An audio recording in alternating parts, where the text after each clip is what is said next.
This is Jorge Herrera, and we are continuing our reading of the book Building Your Warehouse of Wealth, written by Nelson Nash. This little book is full of great points, um, a lot of wisdom in this book. So it comes with the chapter that we're reading today, Solomon, or the part. So in the previous three parts, we have studied a story that Nelson wanted to use from the Bible, uh, coming from Isaac and his children, Jacob, which later was his name was changed to Israel. But Jacob and his mother, they trick, um, I think it's Esau, for his right of of firstborn, to his birthright. Then after that, we go with Joshua being put in prison by his um, by the act of his brothers that sold him to a caravan that was going to Egypt. Then then Joshua, by reading by his skill to read dreams, he ended up being the second in command in Egypt. Then, as Joshua dies by age, then God chooses Moses to be the next one, which is going to lead the Israelites. And Moses is going to take the Israelites from Egypt, take them out, take them to the wilderness, to the desert, and I have a bunch of experiences there. Then we come back to Solomon, which is after learning about the time of judges in Israel and then kings. And uh, David was the second king. The first king was what was the first? Who was the first king? Let me find it quick. Um, that was Saul. Saul was the first king, and then David was the second king after Saul. So now we're going to Solomon. That Solomon is a son of David. Um, so let's go on. Solomon, the wisest man of all time. This was not to be, however, and David's choice for his successor was Solomon, the son of David and Bathsheba. Needless to say, Adonijah ended up losing his life in this intrigue. In fact, there was a lot of killing that took place during all this scene of David's household. Solomon started his reign with the best of intentions.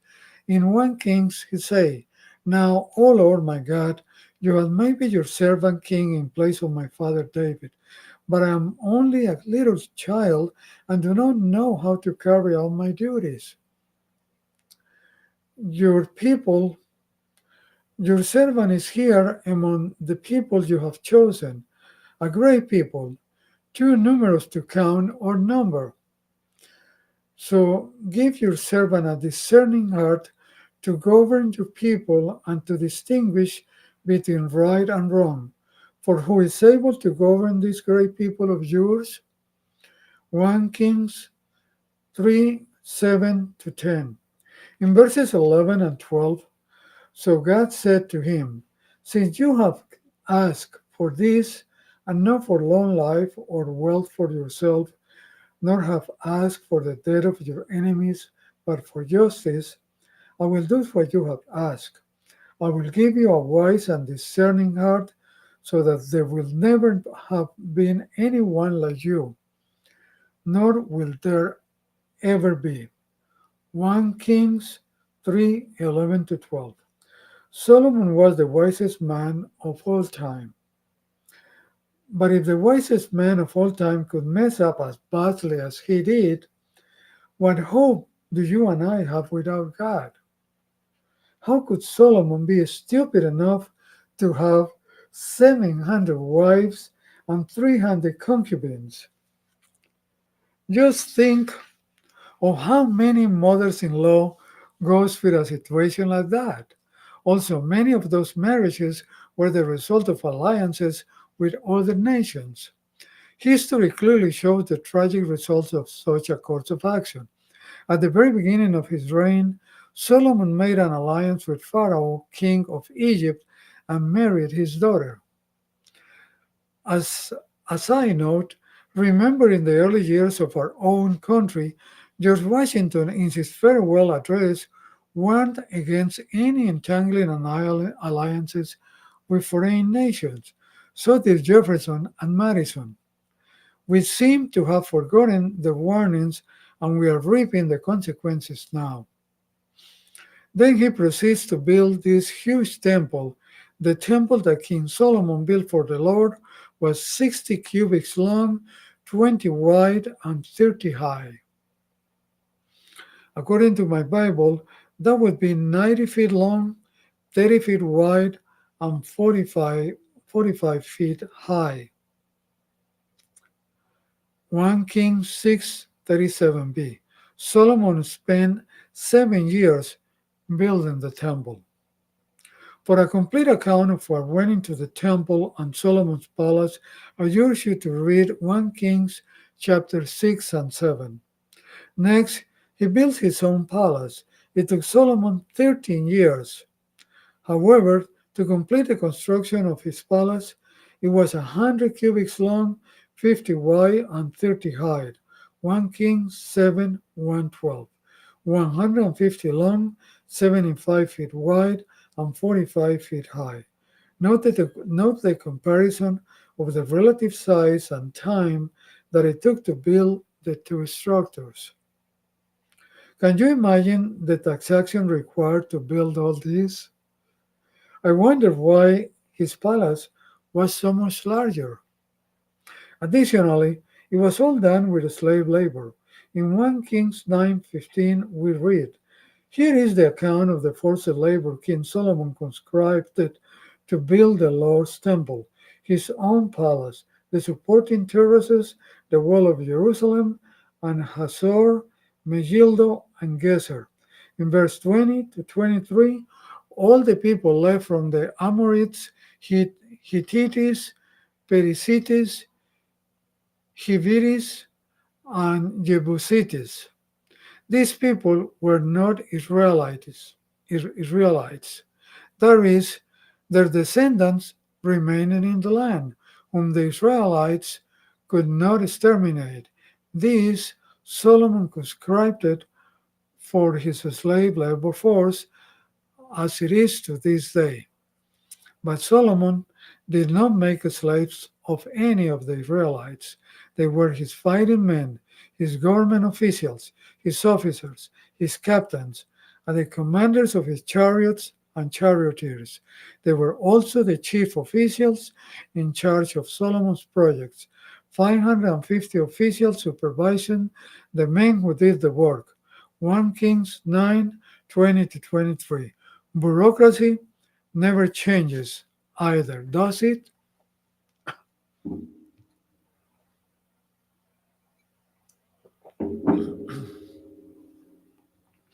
In addition to all this extravagance, I suggest that you read 1 Kings 11 for a more complete description of where the wealth he accumulated. When Solomon had finished building the temple of the Lord and the royal palace and had achieved all he had desired to do, the Lord appeared to him a second time as he had appeared to him at Gibeon. The Lord said to him, I have heard the prayer and plead you have made before me. I have consecrated this temple which you have built by putting my name there forever. My eyes and my heart will always be there. As for you, if you walk before me in integrity of heart and uprightness, as David your father did, and do all I command and observe my decrees and laws, I will establish your royal throne over Israel forever, as I promised David your father when I said, you shall never fail to have a man on the throne of Israel. But if you or your sons turn away from me and do not observe the commands and decrees I have given you, and go off to serve other gods and worship them, then I will cut off Israel from the land I have given them, and I will reject this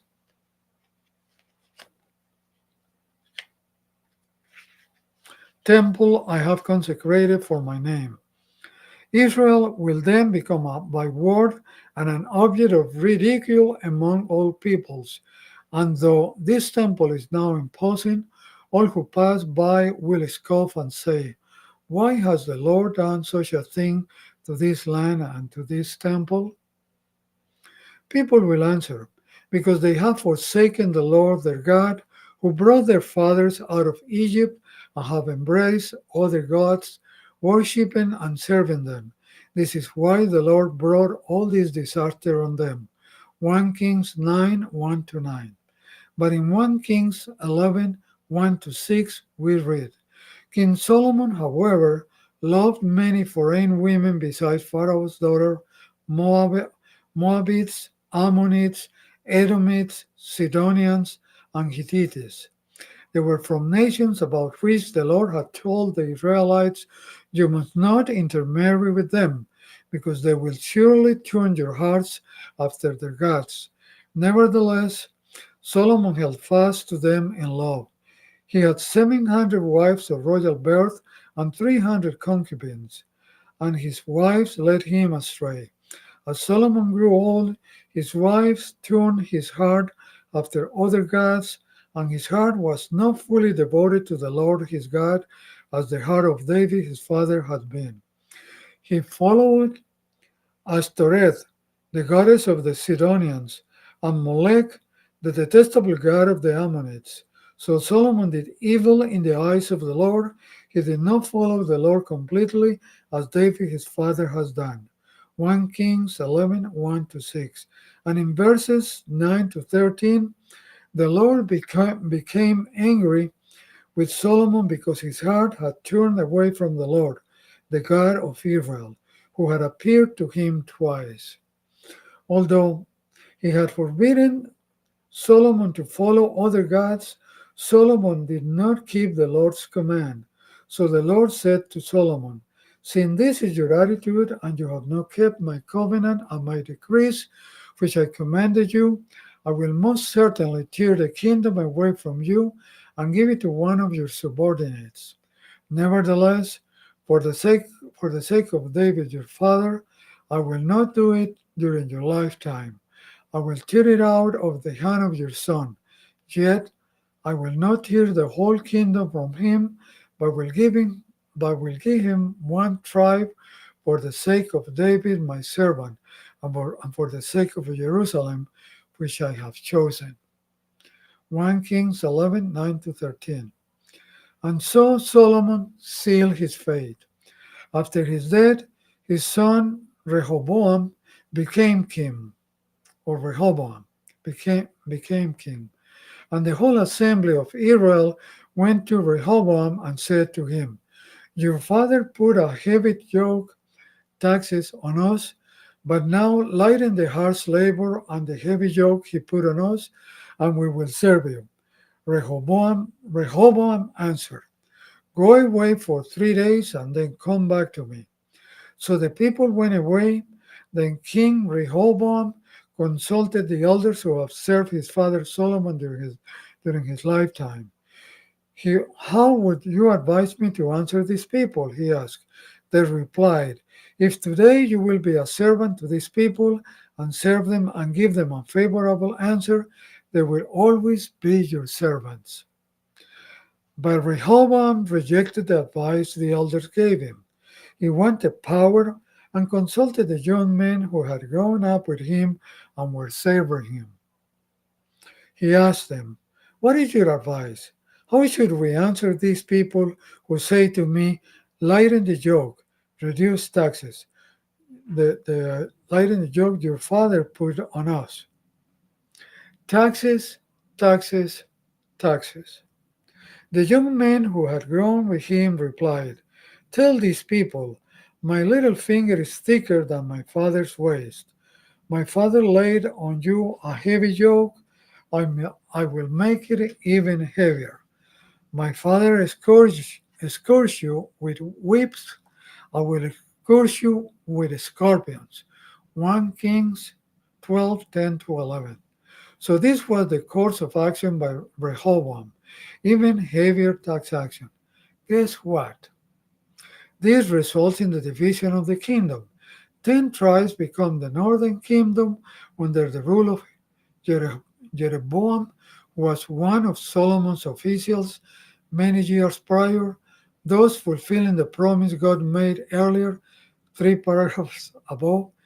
Onerous taxation has been a primary factor in division of nations all throughout history.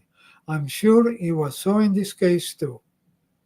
In 1776, 13 independent colonies seceded from their mother country, England, and went to war for 10 years on account of outrageous taxation. It was 2% in the South and 1% in the North. As Charles Adams, the tax attorney, says in his book, For good and for evil, behind every significant event in history, there is a tax story. When all Israel saw that the king Rehoboam refused to listen to them because of the outrageous taxation, they answered the king, What share do we have in David? What part in Jesse's son? To your tents, O Israel, look after your own house, O David. So the Israelites went home. But as for the Israelites who were living in the towns of Judah, Rehoboam still ruled over them. King Rehoboam sent out Adoniram, who was in charge of forced labor, but all Israel stoned him to death. King Rehoboam, however, managed to get into his chariot and escape to Jerusalem.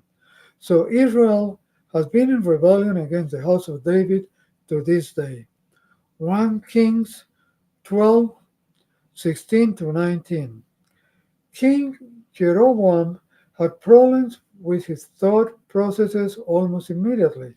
Because of his fear that the kingdom would be reunited, he took measures to lead the northern kingdom to worshiping idols. God tells Jeroboam that this is what the Lord, the God of Israel, says. I raised you up from among the people and made you a leader over my people Israel. I tore the kingdom away from the house of David and gave it to you. But you have not been like my servant David, who kept my commands and followed me with all his heart, doing only what was right in my eyes.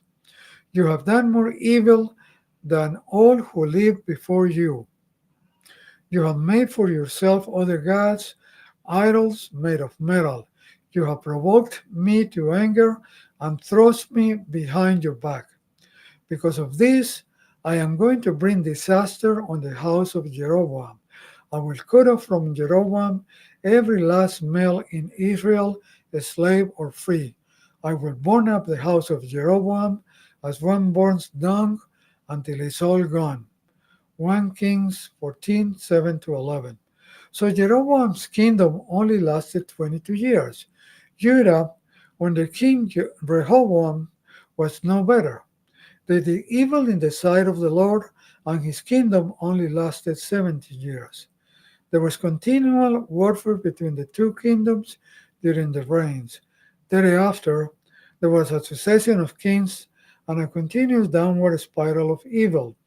Every once in a while, there was a good guy, like Hezekiah and Josiah, but generally speaking, it was not a very pretty picture that followed for many years. All the things that Samuel had warned them about when they asked for a king had now taken place. But search the scriptures diligently, and you will find no place where they lamented asking for a king, except the occasion just after King Saul, when they recognized their mistake. Back in slavery. So that would be part fifth. Thank you for listening to part 4 on chapter 12. And next Saturday, because Friday I will be working till late from very early. So Saturday I will read this part in Spanish. But next Monday, now notice Monday coming, because that's why today I'm reading tomorrow's material. So Monday tomorrow, Monday a week from tomorrow, then I will read uh, part fifth in English. So next Saturday, part fourth in Spanish. So if you have any questions, put them under the video that you are watching. That I'm putting these videos in YouTube, in Facebook, in X, and in LinkedIn. And you can also contact me at jorgeeherrera.com, and we can have a conversation. And if you understand that a dividend paying whole life insurance contract can be the best decision, the best economical decision that you can make in your life, then contact me and I'll help you up, and I help you setting this up so you can start benefit from it the earliest possible. Because the only thing that I don't like about the infinite banking concept, about a dividend paying whole life insurance contract with a mutual company using banking strategies, is that I learned it when I was 52 years old. So that's the only thing I don't like, that I didn't learn when I was 25 or 30 years old. So thank you, and I'll see you um, next Saturday.